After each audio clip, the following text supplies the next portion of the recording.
I've built an independent performance model covering most of the US utility scale wind fleet.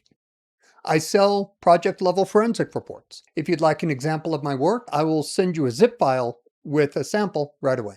Today's topic is a deep dive into the Happy Jack Wind Project. So again, the Happy Jack Wind Project is a project that is just west of town. It's one that I'm very familiar with because I've been driving west of town for a very long time. And we can tell at a glance that the Happy Jack Wind Project has underperformed. We note from the very, very top of the report that the performance ratio is 78%, roughly 78%. This places it in the bottom 25% of wind projects nationwide. Relative, of course, to the wind resource and the size of the project these are controlled for in my models. We notice on the box plot that on the lower side, we have a whole lot of skew going down to that lower side. So that's a sign that there's been some issues at this particular project. Let's take a deep dive into the graph. This graph tells us a lot about what has happened at the Happy Jack Wind Project. First of all, there's some very consistent underproduction in the summer months. And this is actually relatively strange. We can see that the actual production during summer months is quite a bit lower than would have otherwise have been expected. From the beginning of the project until relatively recently in 2017, the wintertime peaks were actually very, very nice. We can see the wintertime peaks match up very, very well. There was a very strange underperformance here that happened between 2017 and 2019. We note that the generation didn't get particularly high, but it also didn't get particularly low. This generation profile is very strange in this particular time frame. Then there was a recovery in 2020 and 2021.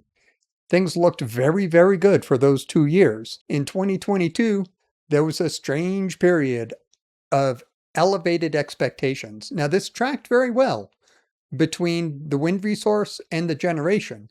So I'm very comfortable with what happened here. We don't quite know what happened. It was just a phenomenal wind year.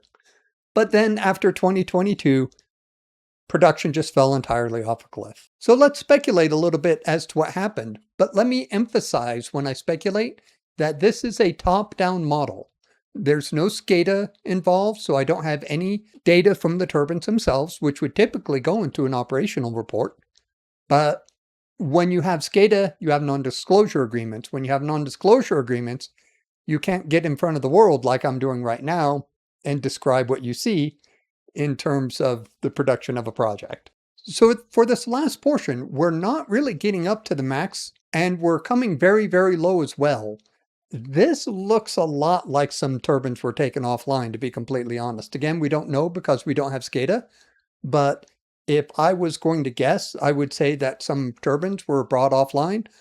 Perhaps there were issues with major components. One never knows without SCADA and operational reports. But there was definitely a step change here after 2022. Now, curtailment is a possibility because there has been immense build out of wind here in southeastern Wyoming. Without more information, curtailment would be speculative, but curtailment is a possibility. Another possibility would be wake effects, because what we have here is we have a lot of new build out in the prevailing wind directions. So wake effects could certainly be part of this story. Thanks for watching.